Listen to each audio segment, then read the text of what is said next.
അഞ്ജന ഒരു വലിയ കമ്പനിയുടെ മാനേജരായിരുന്നു. നന്നായി ജോലി ചെയ്യുമായിരുന്നു അവൾ.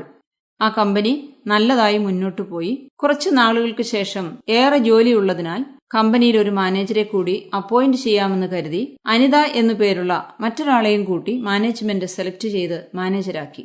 ഇപ്പോൾ ആ കമ്പനിയിൽ 2 മാനേജർമാരുണ്ട്, അഞ്ജനയും അനിതയും. എന്നാൽ അനിതയെ മാനേജരാക്കിയത് അഞ്ജനയ്ക്ക് ഇഷ്ടപ്പെട്ടില്ല. തന്റെ സ്ഥാനത്തേക്ക് ഒരാൾ കൂടി വന്നത് അവൾക്ക് അംഗീകരിക്കാൻ കഴിഞ്ഞില്ല. അനിത ചെയ്യുന്ന ചെറിയ ചെറിയ തെറ്റുകളെയെല്ലാം ഊതിപ്പെരുപ്പിച്ച് അഞ്ജന കാണിച്ചു കൊടുത്തു.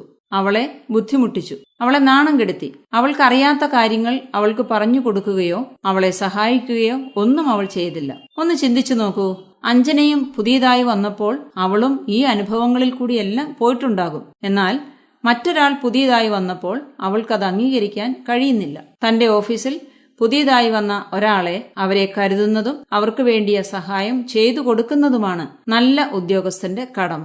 എന്നാൽ അഞ്ജനയ്ക്ക് അതിന് സാധിച്ചില്ല. അസൂയപ്പെട്ടു, ദേഷ്യപ്പെട്ടു, നിരാശപ്പെട്ടു. തന്റെ സ്ഥാനവും മാനവും എല്ലാം പോകും എന്നോർത്ത് വിഷമിക്കുകയും ചെയ്തു. നാമും ഒരു പക്ഷേ നമ്മുടെ ജോലി സ്ഥലങ്ങളിൽ പുതിയതായി വരുന്നവരോടും ഇപ്രകാരമൊക്കെ പെരുമാറാറുണ്ടല്ലോ. എന്നാൽ ഒന്ന് ചിന്തിച്ചു നോക്കൂ, നാമും ഒരു സമയത്ത് ഇവിടെ പുതിയതായിരുന്നു. അന്ന് നമ്മുടെ മാനസിക അവസ്ഥ എന്തായിരുന്നു എന്ന് ചിന്തിക്കുമോ? നാം മറ്റുള്ളവരെ സഹായിക്കുന്നത് നമ്മുടെ ജീവിതത്തിൽ ഏറ്റവും വലിയ കാര്യമായി നാം കരുതണം. നിങ്ങൾ തമ്മിൽ ദയയും മനസ്സലിവുമുള്ളവരായി ഇരിക്കണം. മാത്രമല്ല മറ്റുള്ളവരെ തന്നേക്കാൾ ശ്രേഷ്ഠരായി എണ്ണണമെന്ന് ബൈബിളും പറയുന്നു.